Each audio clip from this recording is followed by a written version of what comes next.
Audio recording for this meeting has begun.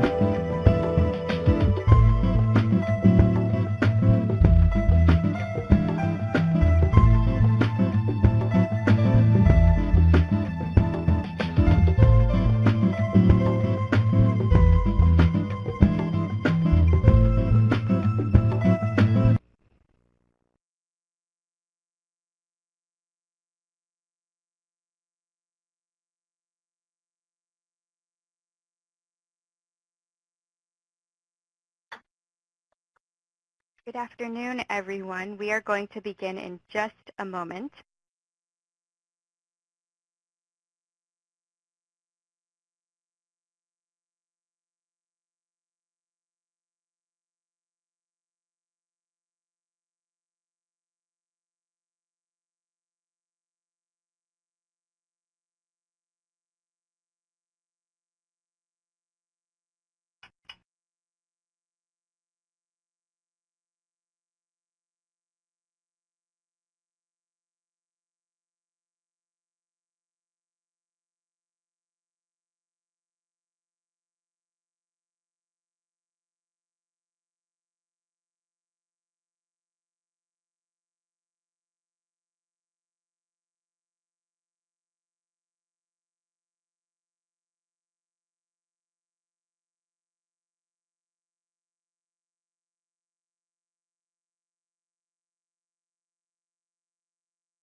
Okay, it's 12:03, so we're going to get going. Good afternoon, everyone. My name is Paulina, and I am the Northeast Clean Vehicles Outreach Coordinator here at the Union of Concerned Scientists based in our Cambridge, Massachusetts office. I'd like to welcome and thank you for joining our first Northeast and Mid-Atlantic Transportation webinar. As you know, the Union of Concerned Scientists works on transportation issues across the country at the federal, regional, and state levels. Before we dive in, I want to go over a few housekeeping things for the duration of this webinar. First, if you can't hear us, you can dial this number that you now see in the slide and enter the meeting room, and that way you'll be able to both hear and see what's going on. Second, feel free to submit a question at any time during the presentation, and we will address as many as we can at the end. You'll see to the right of the presentation a Q&A box, and when you type or submit a question, it will come directly to us, the presenters, and we will try to answer as many as we can at the very end of the webinar. Today's webinar will feature 3 other Clean Vehicles staff who will discuss our transportation system here in the Northeast and Mid-Atlantic region. First, we'll hear from Eleanor Fort, who is a Clean Vehicles campaign manager, and Eleanor will talk about why we're focusing on Northeast and Mid-Atlantic transportation in the region. Next, we'll hear from Cecilia Mora, who's a UCS Senior Vehicles Engineer, who is going to discuss the findings from a recent analysis that we conducted with our consultants at MJ Bradley and Associates. Then we'll hear from Dan Gotti, who is a Clean Vehicles Policy Analyst, and Dan is going to walk us through the current transportation policy options and recommendations for the region. And then lastly, I will be back at the end to tell you how you can take action in the region on these critical transportation issues. And then, like I said, we will have time for Q&A at the end, and we will try our best to get through as many questions as we can. Don't forget to submit those as things pop into your head. From here, Eleanor is going to take it away. Thanks, Eleanor. Great. Thanks so much, Paulina. So our transportation system is the way that we move people and goods from point A to point B, and it affects all of our daily lives. It's how we get to work, school, the doctor's office. It's also how we get goods delivered, right, like fresh food in the winter and packages from our online shopping habit. And because everyone relies on our transportation system, it should be a system that works for everyone. So my name, again, is Eleanor Fort. I'm a campaign manager here at UCS. My job is to make facts actually matter to people as a campaign manager. I'm based in our Cambridge office. I spend a lot of my time working in the Northeast and Mid-Atlantic region, which spans from Maine to Virginia, and that is the focus of our webinar today. So I'm going to talk to you about why we should be building a more modern transportation system, one that is faster, cheaper, and cleaner. But first, I want to find a little bit more about all of you. So I'm going to ask for a little information about you all. And this is actually an interactive poll. You can participate by answering these questions. So hopefully you see the poll now. Votes are coming in. What type of community do you live in? Do you live in a rural community, a suburban community, or an urban community?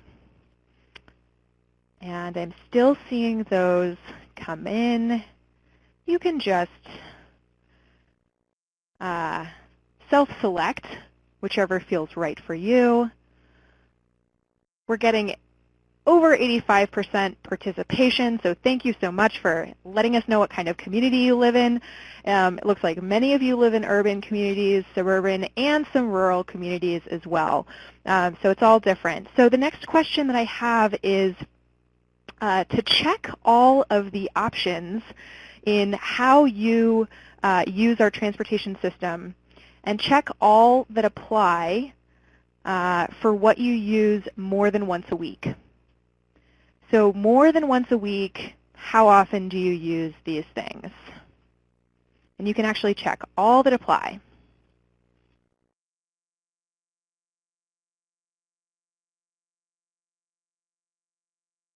So it looks like many of us either drive or walk, with a bunch more taking mass transit, and quite a few of us also biking regularly, which is great. So we all use the transportation system in different ways and different modes of transit. So now for my last question, I want to know, on average, what is your daily commute? So hopefully you see this poll here. My daily commute is almost an hour via public transit from my house to our office in Harvard Square. So I'm going to say 41 to 60 minutes. Usually, if the trains are running on time, I make it in just under an hour. So let me know, what is your daily commute? Well, I'm glad to see that many of you have a relatively shorter daily commute. We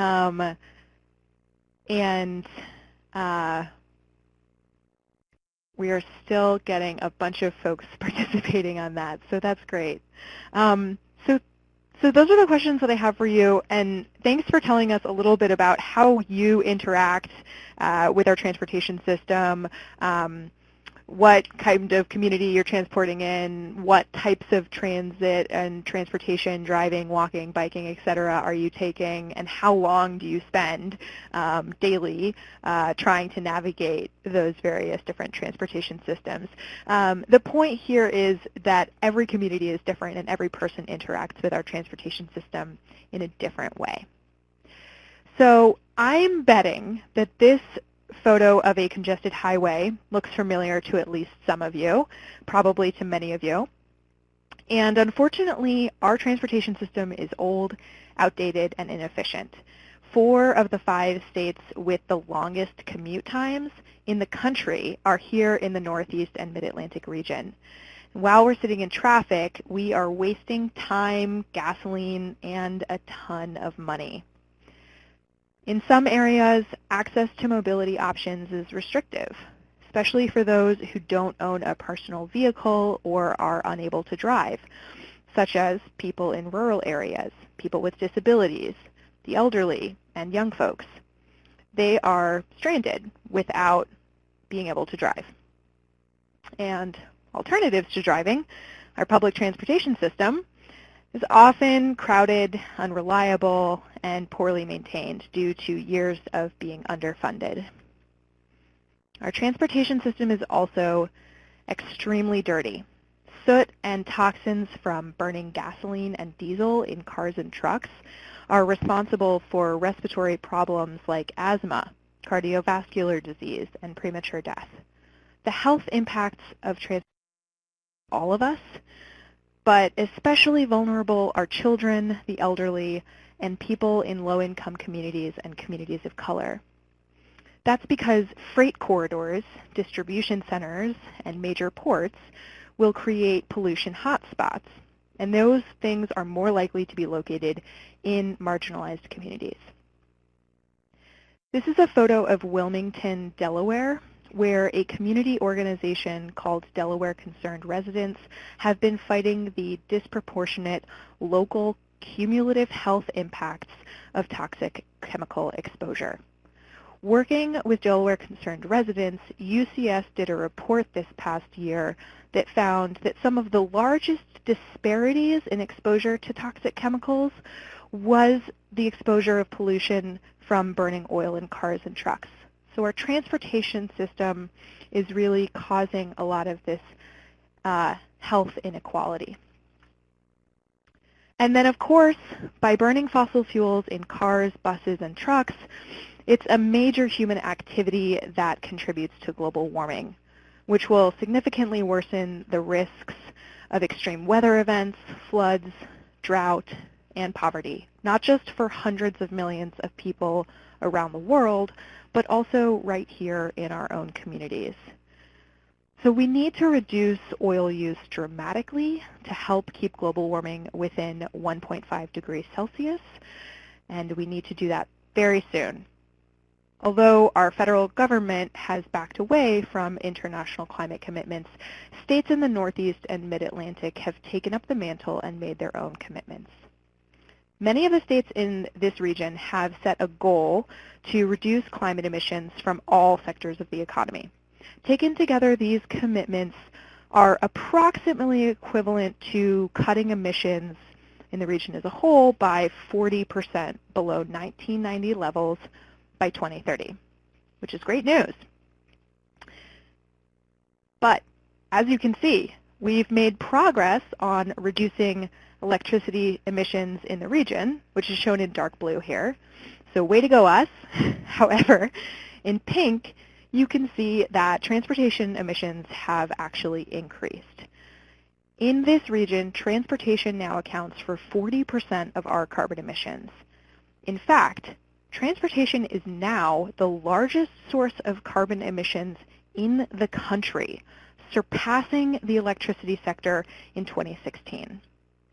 So to reach the climate goals that states have set, and if we have any hope of staying under 1.5 degrees Celsius global temperature increase, we need to tackle our transportation system. So how do we fix this? How do we ensure that we are meeting our climate goals while also improving our other transportation systems in all of the other ways that we talked about? Well, clearly it is time for an upgrade. What does an affordable, accessible, reliable, clean, efficient, a truly modern transportation system for the 21st century look like? Well, of course, it means more people driving plug-in electric cars. But we can't stop there. We can electrify buses and trucks, too. And in just a minute, my colleague Cecilia is going to share the findings of our new analysis on all of the benefits of investing in cleaner vehicles and cleaner fuels. And then my colleague Dan will talk more about some of the policy solutions to drive those investments. This, of course, is the issue that we here at UCS have worked on for decades and where we have a strong area of expertise. But I also want to give you the full picture and recognize that other solutions will also be part of building a better transportation system. Some of those things include mass transit, like rail and rapid bus service that provides affordable, reliable, and convenient service. Also, walking and biking, safe walking paths, and accessible bike infrastructure. And finally, also affordable housing to protect communities from displacement and help people afford to live closer to where they work. So at the end of the day, to wrap up, and before I pass it on to my colleague Cecilia, while we work on cleaning up our transportation system, and of course we want to make sure that the region is able to meet its climate emission reduction goals, we can also seize the opportunity to reconcile other disparities. And that means that alleviating health burdens in low-income communities and communities of color, improving access to folks who are isolated or mobility limited, and also in the process creating good jobs with necessary skills training. So we can build a modern, clean, and equitable transportation system that works for everyone by working together. Now I'm going to pass it over to my colleague Cecilia so she can tell you more about how investing in cleaner vehicles and fuels alone will have numerous benefits for the region. Hello, my name is Cecilia Mora. I am a senior vehicle engineer and analyst at the Union of Concerned Scientists at our Washington, D.C. office. As my colleague Eleanor explained, transportation emissions are on the rise in the Northeast and Mid-Atlantic states. Of all the economic sectors which burn gasoline and diesel, electricity generation, buildings, and industry, the transportation sector produces the most carbon dioxide emissions. Carbon dioxide levels in the atmosphere are today higher than at any point in at least 800,000 years. And emissions from vehicle tailpipes have a large share of this responsibility. So, the Union of Concerned Scientists and M.J. Bradley and Associates, a leading consulting firm working with energy and environmental issues, set out to do a new analysis that shows that emission targets for the transportation sector can be reached. This is a tall order for our growing transportation system. The analysis shows that on-road transportation emissions can achieve a 37% reduction by 2030 and a 78% reduction by 2050. These reductions are very close to our emission reduction targets. I will now take you through the steps of our analysis and show you what needs to be done and how much it will cost to achieve these reductions. Our analysis looked at the states from Maine to Virginia, the 12 northeastern and mid-Atlantic states, and the District of Columbia, shown in this map. We looked at how we can reduce carbon dioxide emissions from the tailpipe of cars, buses, and trucks in this region by investing in clean vehicles and clean fuels. We show that investment in clean vehicles and fuels can bring us many benefits. So first, investment in clean vehicles and fuels results in the emissions reductions we need in those states. On today's grid, electric passenger cars produce an average of less than half the emissions of a conventional gasoline-powered car. We also explored other benefits of reducing emissions.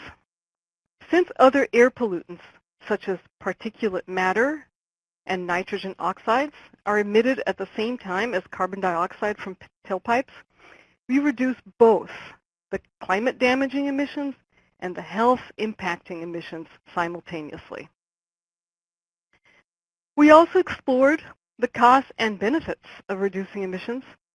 While short-term investments are needed, we show that another benefit of clean vehicles and fuels are the lower costs for consumers. Clean vehicles save consumers money. Driving a clean car, such as an electric car, for instance, is cheaper than driving a gasoline-powered car. We spend less on electricity for driving a mile on gasoline than we spend less on electricity for driving a mile than on gasoline for that same mile. Second, electricity bills will be lower for all. Utilities have larger revenues because they're selling more electricity, and they pass on these gains to consumers so electricity bills are lower for all. Savings from reduced oil use and investment in clean transportation translates into a stronger economy for the region. Our analysis shows that because of reduced gasoline and diesel use, consumers in the region would save a total of $125 billion by 2030 and more than $1 trillion by 2050. Now, let's look at what it means for a vehicle and fuels to be clean. First, let's think about the vehicle itself. To make a vehicle clean, there are two main strategies. We can reduce the gasoline and diesel consumption of conventional vehicles. This is fuel efficiency. We can move away from gasoline and diesel altogether. This is electrification. Then there's making fuels cleaner by decreasing their carbon content. The main strategy is to increase the use of low-carbon fuels. So in our analysis, we looked at three strategies. Two strategies to make vehicle technology cleaner, and one strategy to make gasoline and diesel cleaner. Let us first look at fuel efficiency as the first strategy to reduce oil consumption and emissions. Gasoline and diesel-powered conventional vehicles are becoming more fuel efficient. The miles covered per gallon of fuel is increasing. Today, an average car makes 25 to 26 miles per gallon. By 2030, this average could be 40 miles per gallon. This means that a new passenger car in 2030 can operate on about 1/3 less gasoline than a car sold today. But how do we increase fuel efficiency? Federal vehicle efficiency and emission standards have helped improve vehicle fuel efficiency. As my colleague Dan Gotti will explain, fuel efficiency standards are under attack by the federal government. Northeastern and Mid-Atlantic states need to support strong federal standards and California's efforts to accelerate emission reductions and fuel efficiency after 2025. And I should also mention that continuing to strengthen the efficiency of buses and trucks is very important. Although heavy-duty vehicles such as trucks make up less than 10% of all vehicles on our U.S. highways, they make up more than 25% of the nation's consumptions of fuels. So, the second way to decrease oil consumption is through the electrification of vehicles. Electric vehicles represent the most promising technology ever developed to help reduce the consumption of petroleum-based fuels. They are increasingly available in all vehicle classes and models, from sedans to transit buses and delivery trucks. On today's power grid, electric cars produce less than half the emissions of an average conventional vehicle. They're cheaper to fuel and cheaper to maintain, and their upfront costs continue to decline. Our analysis finds that it is cost-effective to have a very high electrification rate by 2050. Imagine 90% of passenger cars electric by then. Imagine all transit buses and a high percentage of trucks. That's a lot. But to get there, states need to take action in at least two ways.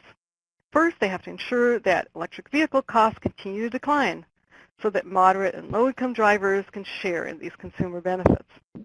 Second, they have to invest in charging infrastructure on highways, on city streets, and parking lots, in the workplace, and in residential buildings. The third way to reduce oil consumption is through cleaner fuels, gas and diesel with a lower carbon content. We can increase the use of low-carbon fuels such as ethanol and renewable diesel. Electrification is considered a low-carbon fuel, let's not forget that. As our grid obtains more of its power from renewable sources such as wind and solar, the life cycle emissions of an electric car declines. In our analysis, we found that clean fuels can achieve a 10% reduction in carbon emissions per unit of transportation fuel by 2030 and a 30% reduction by 2050. I will now show you how the three strategies we discussed can reduce carbon dioxide emissions. The gray bar on the left shows carbon dioxide emissions in 1990, right? Almost 300 million short tons of CO2. These are the baseline emissions, right, used as a reference in many state climate targets. The green bar on the right shows the policy scenario from our analysis with the emissions 40% below 1990 levels. This is a scenario where the street strategies have been implemented. The reduction needed, as you can see, is shown by the gap between the two columns, is equivalent to removing about 2 million conventional cars from our roads every year until 2030. Now, look at this lighter gray bar that just came in. It shows emissions in 2030 that we can achieve if we have a business as usual world until then, until 2030. There is some reduction in emissions, but not nearly enough to get us to the green bar, to the 40% reduction from 1990 that we need. Now let's add emission reductions from fuel efficiency. The first small purple bar shows that we can achieve another small reduction from cars and light trucks. There are no reductions yet for heavy-duty vehicles, by the way, such as big rigs. Now, let's add the emissions reductions for vehicle electrification. The two small blue bars that just came in show we can achieve more significant reductions with electrification of both cars and light trucks. That's in the lightest blue there. And heavy vehicles. That's the slightly darker blue. Note that we're getting close to the green bar. Finally, let's add the emissions reductions from the last strategy, low carbon fuels. The rightmost blue bar that just came in shows we can get enough reductions to get to the green bar. We have reached the 37% emissions reductions from 1990 levels, very close to the 40% target. By the way, please note that the strategies that are here are not meant to be introduced in the order I have shown them here. One more point that this graph highlights is that now you can see the relative reductions of each strategy by comparing the sizes of the small colored bars. And one lesson learned then is that the electrification of cars and light trucks is the most significant contribution if we want to reach our target in 2030.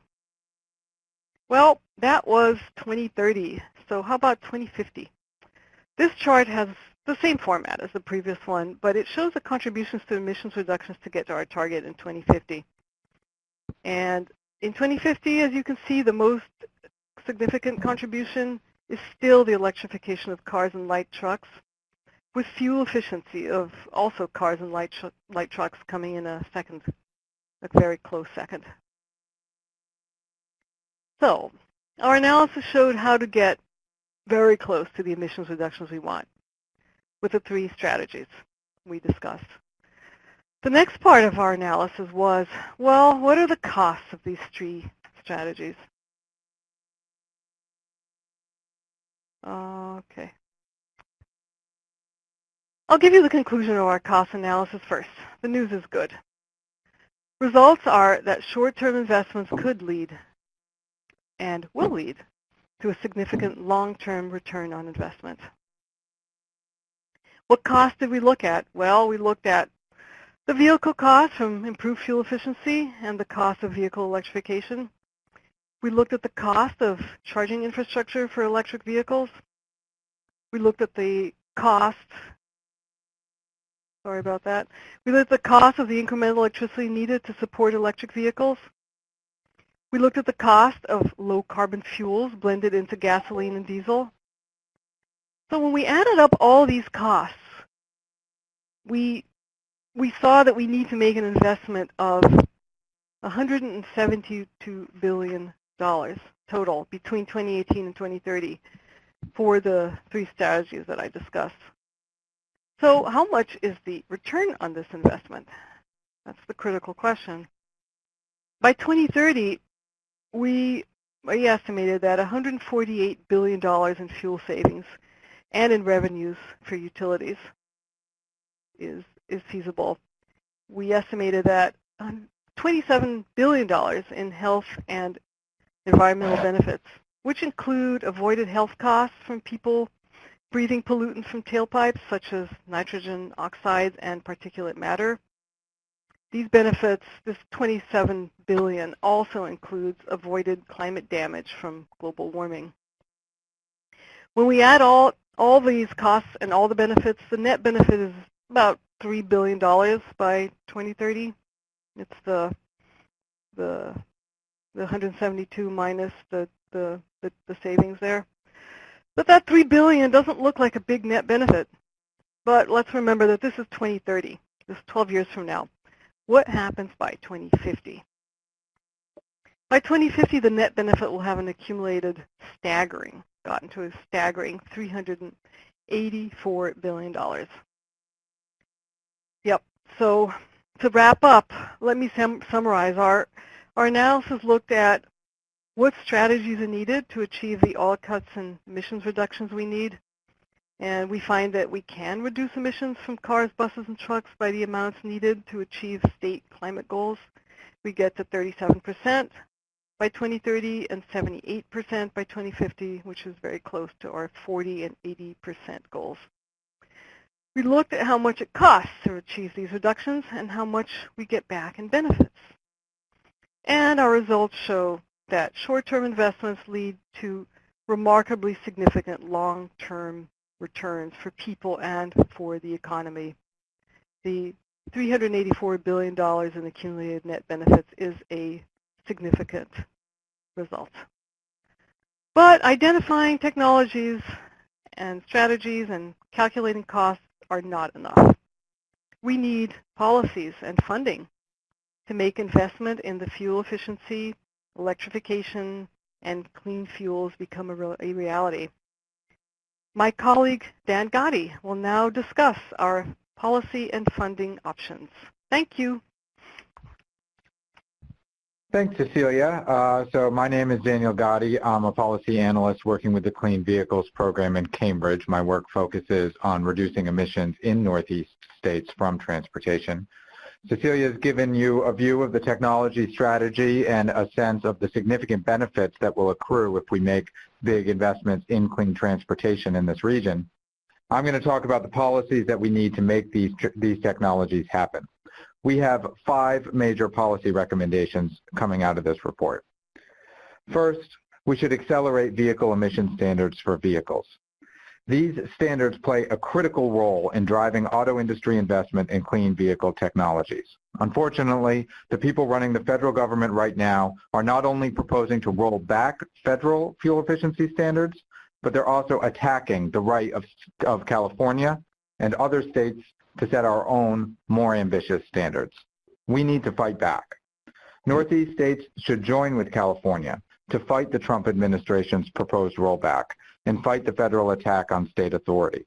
And we should work with California on new regulations that would build on the progress of the fuel efficiency rules and the zero emission vehicle program after 2025. Second, we need new policies to make electric vehicles affordable and convenient for consumers. This starts with the upfront cost of the vehicle. Low and moderate income residents simply do not have the funds available to pay significant additional cost upfront in order to reap long-term cost savings. We need a program that will combine increased upfront rebate, subsidized financing, infrastructure support, and consumer education to make the process of buying an EV as easy and affordable as possible.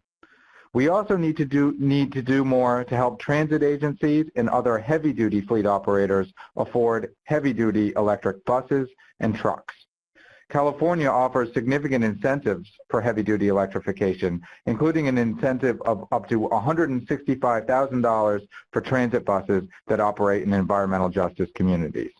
These incentives are critical to make investments in heavy-duty electrification worthwhile for fleet operators.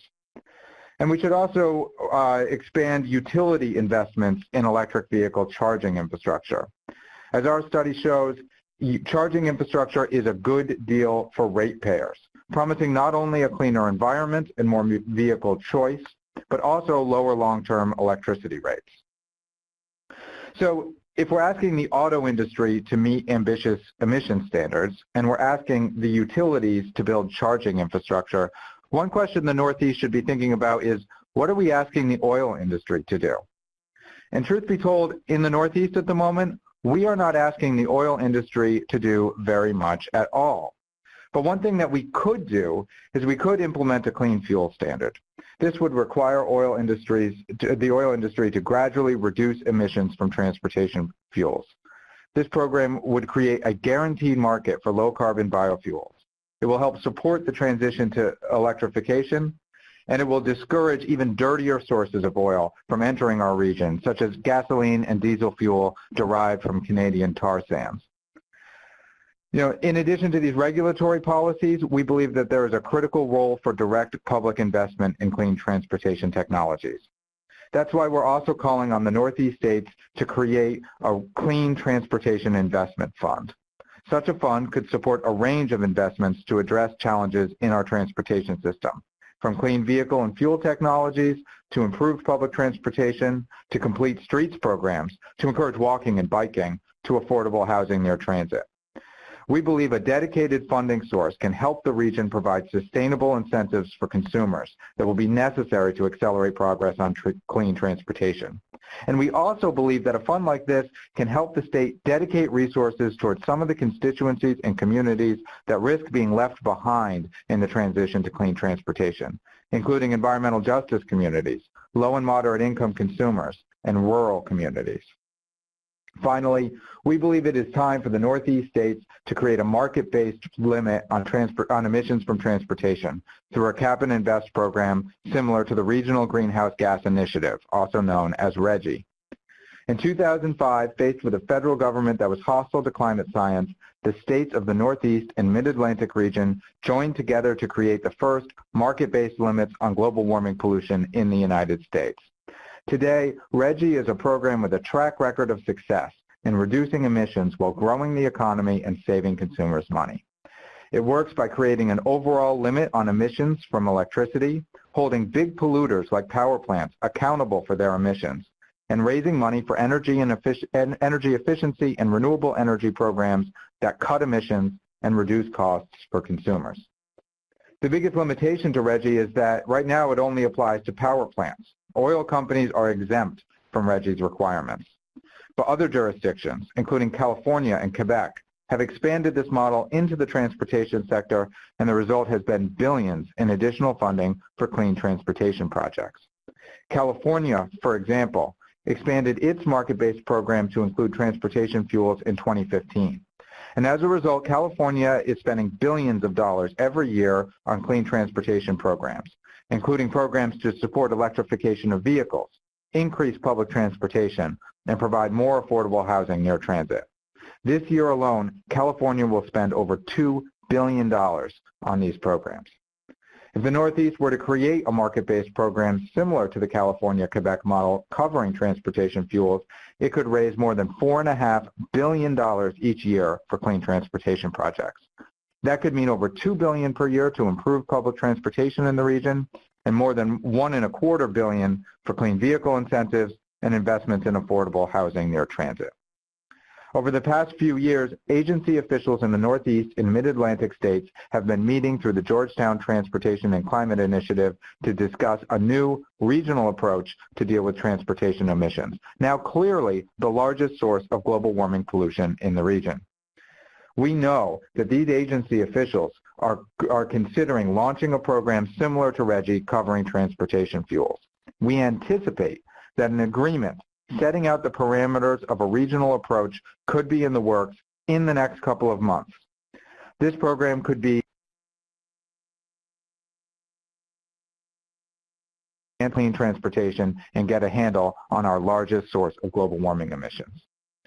A critical question is whether agency officials and the governors that they work for feel that the public will support a bold approach to solving the region's transportation challenges.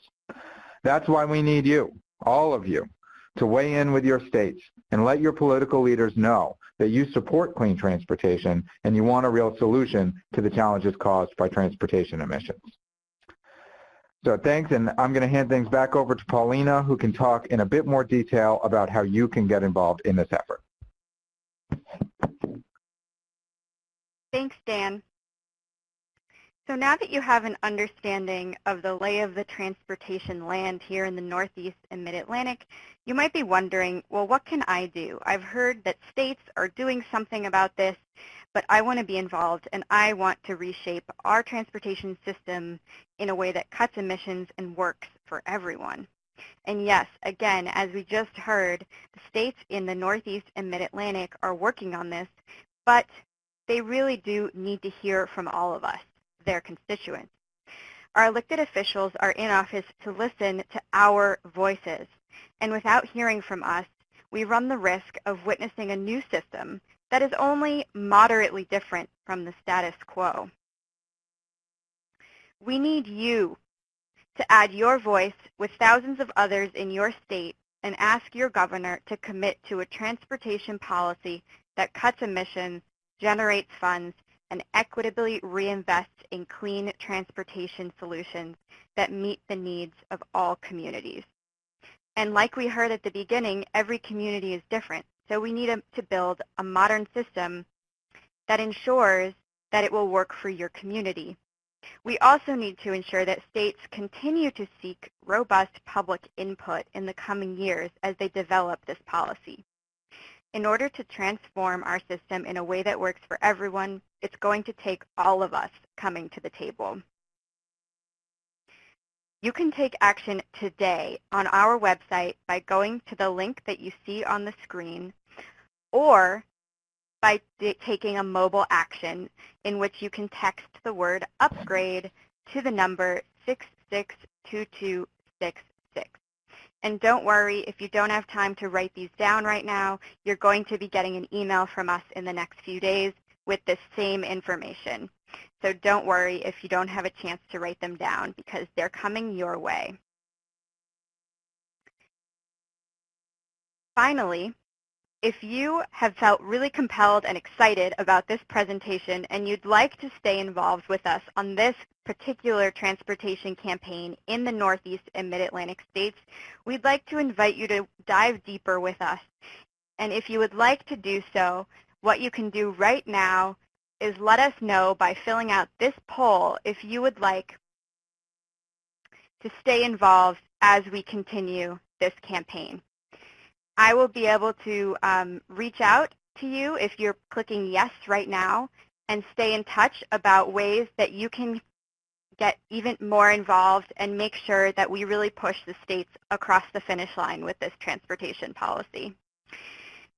We can't wait to share more information with you and have you along with us for this journey. As you've heard, and as you're well aware, the future of our region, our country, and our world truly depend on all of us getting involved. I want to thank our speakers and all of you for joining us. Thank you so much. And now we have about 17 minutes, if you're able to stay, to go through some of the questions that we've been getting throughout this presentation. And we've gotten quite a few, so thank you so much for all of your questions.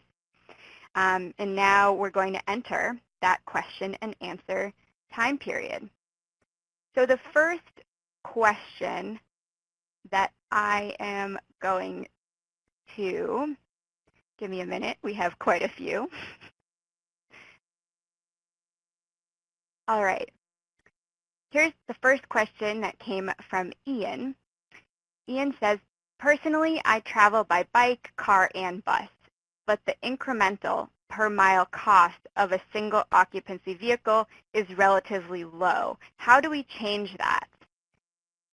Dan, do you want to take a stab at that?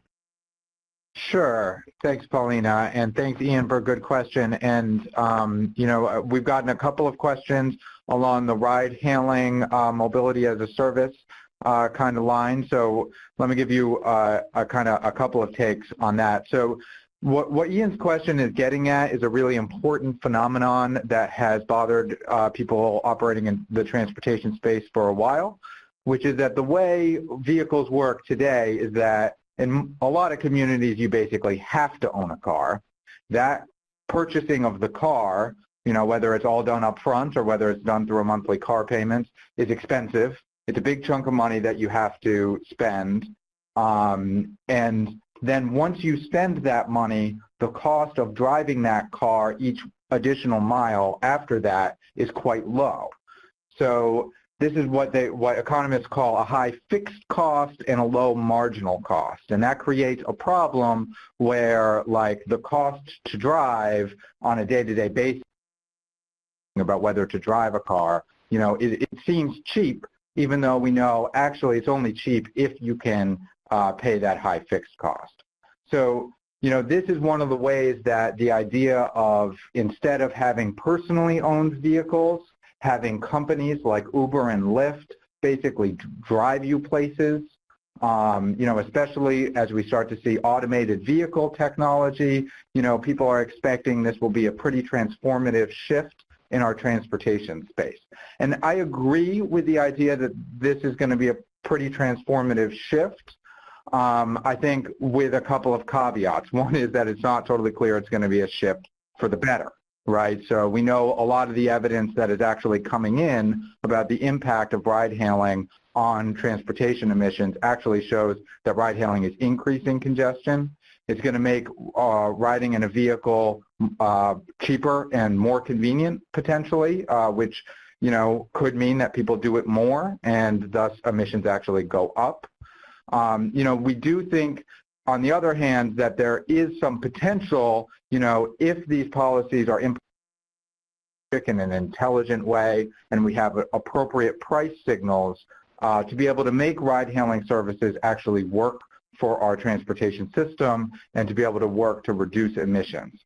And we are working in a couple of states, including California and Massachusetts right now, to think about what regulations would help make ride-hailing services really work for our emissions profile. Certainly key in that is that we need to have price incentives that encourage the electrification of ride-hailing vehicles, or regulations that simply prohibit automated shared vehicles from being combustion vehicles. And we need to have incentives to make sure that people are pooling rides so that we have more shared rides rather than individual single occupancy rides. But we definitely believe that increasing the number of people per vehicle is an important part of being able to address a lot of the challenges facing transportation, and ride-hailing might be able to provide us with some tools to help us get there. But we can't assume that that's going to be the case just because we think Silicon Valley is going to be able to solve our problems. Clearly, Silicon Valley does not always solve problems. Sometimes they create big problems. So, we really need to be actively involved in setting the right policy foundation there. Great, thanks so much. I'm going to move to a few other questions we got that were very similar to each other, and they all have to do with electrification and the grid and the types of fuels that are fueling our grid. So we want to think about, how are we producing the electricity that's going to power the electric vehicles? And one of the questions specifically asks, burning more coal, oil, and gas will increase air pollution, talking about our electric grid and how we power cleaner vehicles. So Cecilia, do you want to answer that one? Yeah, sure. So that's a great question. Thank you, Paulina, and thanks for the question. I believe it was Paul. So when in our analysis, we start off by looking at the incremental electricity needed, right, to get to our target. So we start off by assuming that we have that every bit of incremental electricity in right now is going to be partially natural gas and partially renewable solar and wind. Right? And the rest is according to the grid as it is. So in order to get to the targets that we want to get to, we do need to increase the renewable part gradually. And so the incremental part does become increasingly renewable, and it starts 50-50 in today. And by 2050, this incremental electricity needed for the heavily electrified fleet is now going to be entirely renewable. So, yeah, the analysis that we did does not look at the emissions that would result if we don't have an increasingly renewable grid. However, it's been shown, we've done, UCS has done analysis that have shown that even with a heavily coal-powered grid, an electric car still produces, the life cycle emissions of an electric car is still less than a conventional car. But the truth is that we do need to reduce the... Let me just quickly add one other point. Yeah, let me just finish. Yeah, we do need to decarbonize in order to get to those that target. Go ahead, Dan. Sure. Just the one other point that I would just that when we're adding a lot of, that's going to be what grid people call a flexible load, which means to say that we can charge it at different points in time. People who own EVs can charge it at different points in time, and that's actually going to be a really great thing for getting more renewables onto the grid. So in that flexible load, all of that is going to facilitate the transition to renewables.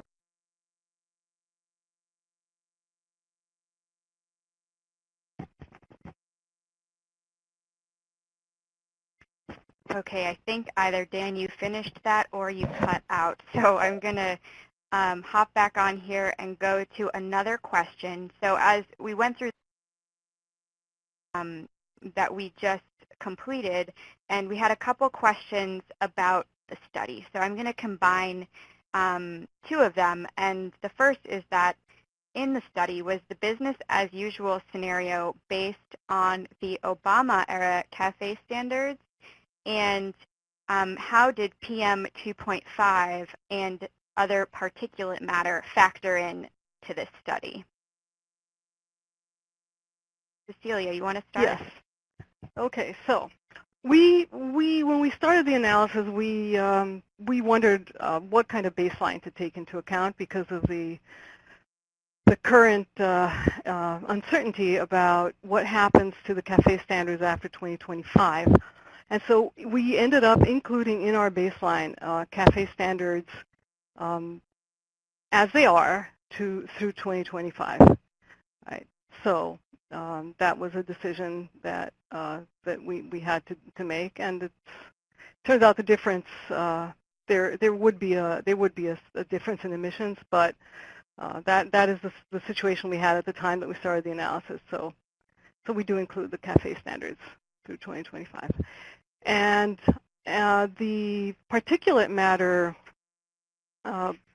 we look at two criteria pollutants, nitrogen oxides and particulate matter 2.5, right? And we looked at the social cost of the avoided emissions from the three major pollutants that we looked at, right? CO2, NOx, and PM 2.5. And we used current EPA standards for the social cost of carbon, right? And for NOx, we used the government working group social cost. And we assume that the emissions go up, based on the science of we do include improved technology in the engines. So that is, I think that answers the question. Dan, do you have anything else to say about that? I'm good. Great. We have 5 more minutes, so we're going to try to get in a few more questions. We have some about the specific policy idea to create a fund, a clean transportation fund. And then as a follow-up to that, we have how do we continue to provide public input in individual states? So Dan, do you want to talk a little bit about how the fund is created and if that's across states and where the money will go depending on each state? And then Eleanor, do you want to take how can we provide more public input in these states? Sure. So let me just take that first part real quick. We need dedicated funding going into this area. We have all kinds of dedicated funding in the Northeast going into energy efficiency incentives. We have dedicated funding going into renewable energy incentives. We don't have dedicated funding sources for vehicle incentives right now. A lot of states are looking through the budgetary couch cushions for quarters, to be able to prop up EV incentive programs. We need to be doing better than that. So, I think, we would be flexible about how a dedicated funding source could be implemented, whether it be cross states or within individual states. Probably within individual states is more likely.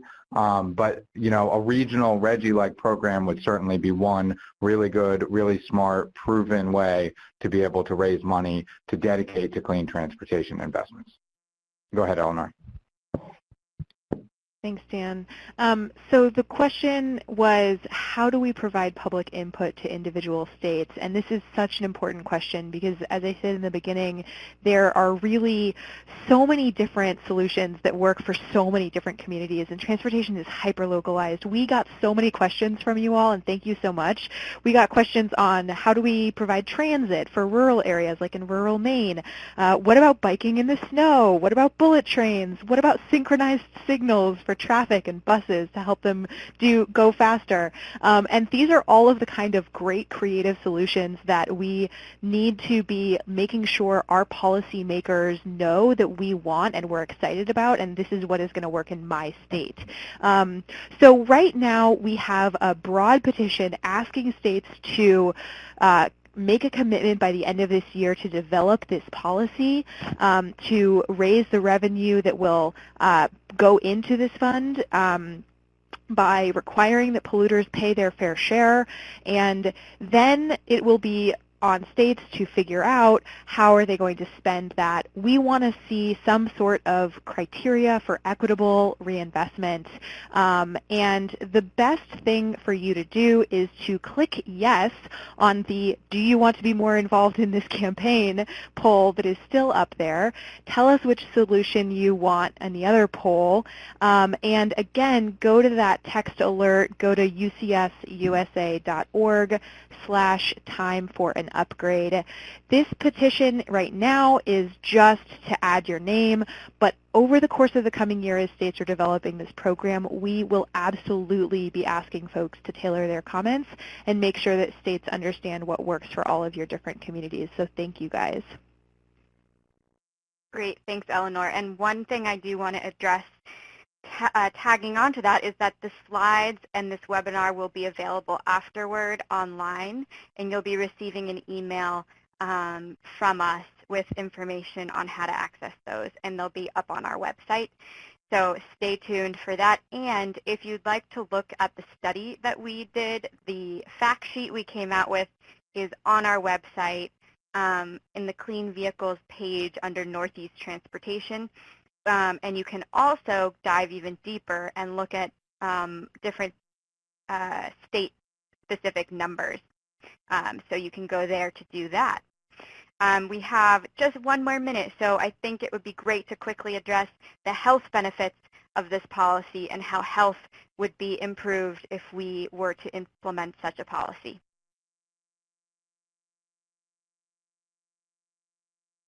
Sure. Do you want me to take that? I'm happy to do so.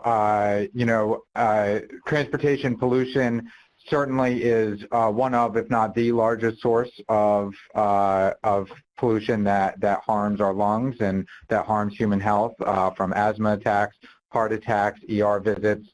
We see in this study significant health benefits from being able to make the switch to clean transportation. And, I think the thing to really focus on here is those communities that are really concentrated centers of air pollution. So that includes urban areas where you see a lot of diesel buses or diesel trucks, communities near ports, the communities around the Port of Baltimore or the ports in New York or Wilmington, Delaware. Some of these are the most polluted areas in the whole region. Being able to figure out how to electrify the vehicles that are loading up at those ports is incredibly important. It's, I think, our responsibility to the people who live in those communities who have to deal with the emissions caused by our consumer goods.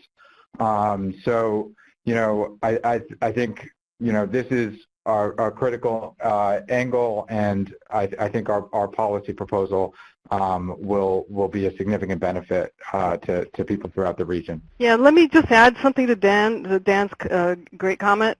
So to improve air quality, you know, we figured from the analysis that we will save about $3 billion in cumulative avoided health impacts between now and 2030, and by 2050 that'll go up 10 times. In other words, we'll have saved $30 billion in the region from all kinds of avoided health problems, including asthma, including, you know, cardiovascular, all kinds of various diseases.